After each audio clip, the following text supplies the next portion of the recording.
How would you describe your relationship with Harper Lee? My relationship with Harper Lee is traditional, really, between the relationship between any Southern gentleman and the Southern belle like she is. She's a little feisty at times, a little playful, sometimes very violent when we think about it, but there's always been a mutual respect, if not always an admiration for each other.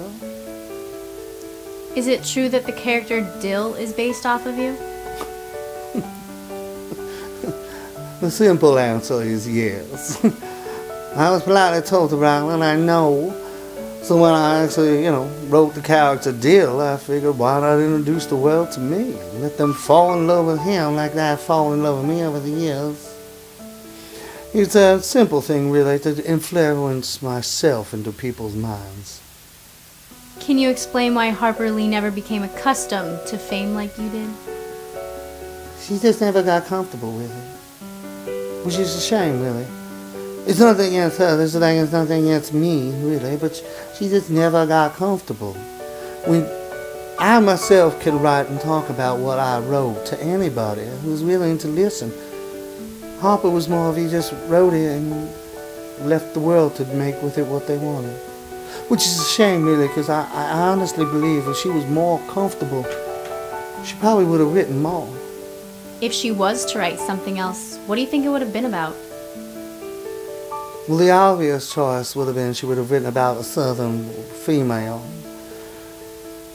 Middle-aged, growing up in a man's world, things like that. But I can't help wondering, I probably would have liked it. I would have liked it if she wrote about us. The relationship the two of us had.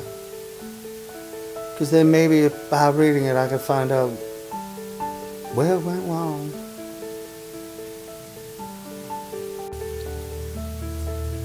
You published To Kill a Mockingbird in 1960. 1 year later, you won a Pulitzer Prize. The next year, your book is made into an Oscar-winning film. And then 50 years of silence. Did you say all you needed to say? I think so. How do you respond to allegations that you may have been suffering from bipolar mental disorders all these years?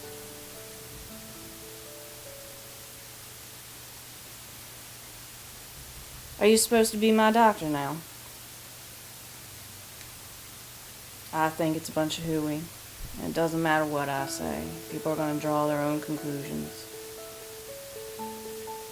How would you characterize your childhood relationship with Truman Capote? I loved Truman Capote.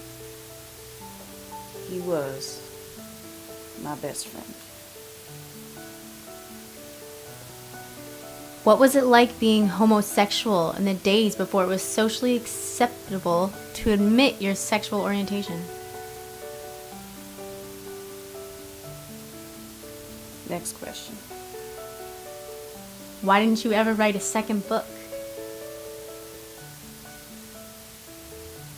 I think I said all I needed to say. I put my heart and soul into Kill a Mockingbird. Next question.